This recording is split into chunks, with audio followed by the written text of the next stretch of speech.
নমস্কার বন্ধুরা, চলে এসেছি আর একটা ভিডিও নিয়ে। তো এই ভিডিওতে হচ্ছে তুলসী দেবীকে জলধারা অর্পণ করা, সেটা দেখানোর জন্যই ভিডিওটা করেছি। তো একটা ঘট নিয়ে নিয়েছি, যদিও এই ঘরটা আমাকে বাবা এনে দিয়েছে। আর এই সব কাজে আমাকে বাবা ভীষণ হেল্প করে। বাবা এই ঘরটা এনে দিয়েছে, আর ঘটের নিচে একটা ছিদ্র রয়েছে। তো অনেক ঘটে ছিদ্র থাকে না, ছিদ্রটা করে নিতে হয়। তো ঘরটা প্রথমে আমি ওই ছিদ্রটাতে একটা তুলো দিয়ে সলতে করে নিয়েছি, যাতে জলটা ফোঁটা ফোঁটা করে বৃন্দাদেবীর ওপরে পড়ে। আর এটা একদম বৃন্দাদেবীর মাথার ওপর থেকেই পড়বে, সেভাবে ঘরটাকে ঝুলিয়ে দিতে হয়। তো আজকে হচ্ছে শুরু করলাম এটা। বৈশাখ মাস এখন পুরোটা চলবে এইভাবে জলধারা দেওয়া বৃন্দাদেবীকে।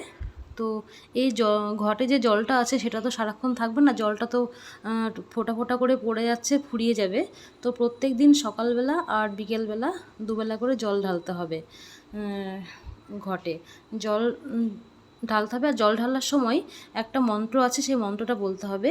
যদিও আমি মন্ত্রটা বলেছিলাম না, কারণ মন্ত্রটা আমার মুখস্থ ছিল না। যেহেতু আমি সবসময় এত মন্ত্রপাঠ করি না, তো ভগবানের কাজ করতে গেলে সমস্ত মন্ত্র না জানা থাকলে হরে কৃষ্ণ কৃষ্ণ কৃষ্ণ হরে হরে, হরে রাম রাম রাম হরে হরে, এই মন্ত্রটা বলে সব কাজ করা যায়। তো আমি ওটা বলেই সব কাজ করছিলাম।